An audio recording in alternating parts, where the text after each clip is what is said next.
Work on your list of whys. One of the big thrusts for success is to come up with a strong enough why. In leadership training, here's what we learn. If the why is powerful, the how is easy. But if the why isn't strong, if your goals aren't powerful, if the vision isn't clear, the old prophet said, without a vision we die, without a vision we perish, without a dream we're nothing. I'm asking you to make a list of what you want. What kind of health do you want? What kind of skills do you want? What kind of power would you like to have? What kind of influence would you like to have? I'm asking you to go home and work on the why. Now, I want to get busy on the first couple of subjects for today. Everybody that's okay, say I'm okay. Here's the first subject that I found so interesting I want to share with you. Then I want to talk about personal development, the subject that I started listening to age 25 that revolutionized my whole life, from my mentor, Mr. Earl Schoaf. Here's an interesting subject. Just jot it down now. It's called Enlightened Self-Interest. Enlightened Self-Interest. It's a fascinating study to study the idea of self-interest. But just make this note, all of us, have self-interest. The key is for it to be enlightened so that everybody wins and no one loses. Our first interest is to survive. What does it take to survive? Our second interest is to succeed. What does it take to succeed? What does it take for me personally to survive and to succeed? Can I legitimately be interested enough in the things that help me both succeed and survive? And here's what I discovered. The answer is yes. It's possible to exercise self-interest, but to do it in such a way that no one loses, everyone benefits. Key phrase. Life was not designed to give us what we need. Life was designed to give us what we deserve. We do not reap a harvest in the fall because we need it. We reap a harvest in the fall because we deserve it. Not necessarily from a moral standpoint. Of course, there are some moral laws as well, spiritual and moral laws. But just the basic laws that simply say if you wish to reap, you must plant. So jot this down. Reaping is reserved for the planters. And the reason they reap is because they deserve it. They're the planters. They deserve to reap. Interesting Bible phrase that says, if you keep knocking, you'll find open doors. Good phrase to jot down. If you keep knocking, you'll find open doors. Doors of opportunity. Doors of a chance to meet someone. Doors open for association. Doors open to find someone special. Doors open to find a unique business colleague. If you keep knocking, the phrase says, doors of opportunity are open to those who continually knock. So we don't find open doors of opportunity because we need them. We find them because we deserve them. Only those who knock deserve to find an open door. But the promise is, if you continually knock, you'll find doors of opportunity. It says, if you search, you will find. So make the note, it's good. Finding is reserved for the searchers because they deserve it. Now, at first they may have needed it, but they now know that just needing it is not sufficient. But if they need it, now they must qualify for it. The reason why you're going to be blessed with good ideas this weekend is because you've come searching. You've gotten on an airplane to come searching. You got in your automobile to come searching. You got here searching. Now you're ready to receive. And for those who search, they will find answers. They will find plans, imagination to stir yourself into action for future benefit. So if you search to find a good idea, you must go looking, go searching. You've got to go to church. You've got to go to class. You've got to go to the seminar. You've got to go to the library. You've got to go to the books if you wish to find. Rarely does a good idea interrupt you. Rarely. But if you will search, you will find. So we get not what we need, but we get what we deserve. It says if you ask, someone has an answer. If you keep asking, the answers belong to you, because by virtue of asking, you have qualified. So we don't get what we need, we get what we deserve. The mother on welfare should be taught in some small manner that hopefully she can begin deserving the welfare check. Not getting it because she needs it, but now starting to get it because she deserves it. If the welfare worker says to Mary, Mary, I brought a bucket of paint and a paintbrush, and the next time I come, if the door is painted and the fence here in front is painted, I give you the check for $450. Not that painting the door and painting the fence is worth $450. It's not worth that much, but it is the beginning of the process. So make that note. I want to begin the process of deserving. What would that be? What process should I begin engaging in to deserve good health, to deserve a good relationship, to deserve prosperity, to deserve an enterprise, to deserve the opportunity to build a city? What must I do to begin the process of deserving? So now the welfare worker comes back and the door is painted and the fence is painted, and now Mary gets the $450 to help take care of her children, not because she needs it, but because she's beginning to deserve it. Then the welfare worker thinks of some other project. She said, Mary, if these weeds are gone and this little garden is cultivated, when I come back, now that the door is painted and the fence is painted, if the weeds are gone and this little garden is cultivated, you get the $450. And step by step, a new life is emerging, learning the process of deserving and not just needing. We teach our children at home, right? Child says, I need $10. So that language doesn't work here. There's plenty of money here, and the vaults are full. But to say I need $10 is not how you open the vault. So the child says what? Wow, how can I get that $10 that I need? So here's what they learn to say. How could I earn $10? Now the vault opens up. Now the money starts to flow. How could I earn $10? What could I do to earn the money? Not to get the money because you need it. Maybe you need the money. That's, all of us have needs. But here the key is to figure out how to open the vault, how to open the bank, how to open this unbelievable flow of resources to come our way. And here's the key: to deserve it, not to need it. You can't walk out to the field and say to the field, I need a crop. Here's what the field says. Here's what the ground says. Who is this clown that brings me his need but brings me no seed? So jot that down. Take your seed to the marketplace, not your need. Don't disclose your need to the marketplace, only your willingness. We'll talk about that a little later today. Because the marketplace is not interested in your need, but they are interested in your seed. They're interested in your willingness to work. They're interested in your disciplines. They're interested in your eagerness. They're interested in your vitality and your work ethic. That's what the marketplace is interested in. Not your need, but your seed. We get what we deserve. Old Testament God says, if you'll move toward me, I'll move toward you. See, that's how you get those occasions to meet God.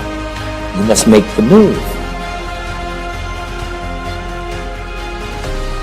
God could say, you don't move, I don't move. You say, well, that's arbitrary. Well, when you're God, you can make it that way.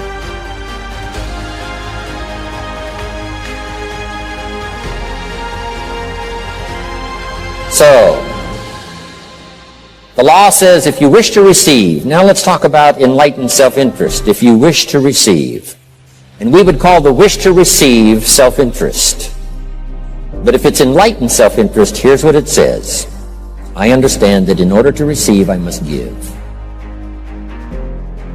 Receiving is reserved for those who give. Receiving is not reserved for those who need it. It's reserved for those who deserve it. We deserve the receiving by giving. In fact, there's an extraordinary phrase in this little context, and here's what it says. It's better to give than it is to receive. Now, the uneducated person would find that difficult to ponder. Why would it be better to give than it is to receive? So let me give you one of the better phrases for the day. Here it is. Giving starts the receiving process. So of course it's better to give than it is to receive. How much receiving do you wish? You must start the giving process. For me to receive my additional fortunes for the future, not necessarily for the money, because I don't need the money. I take the money, but I don't need the money.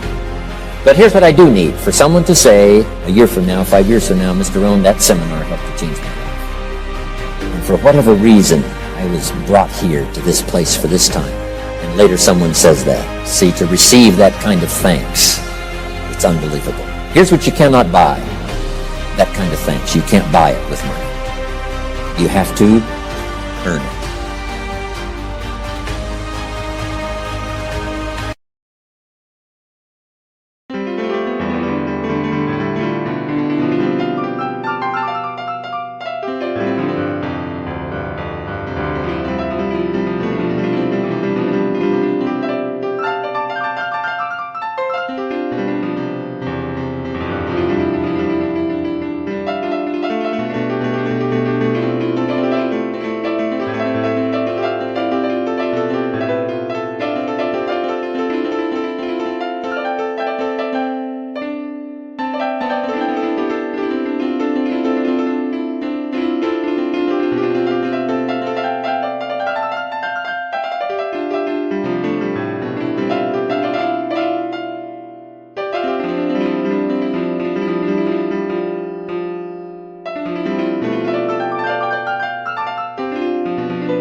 die.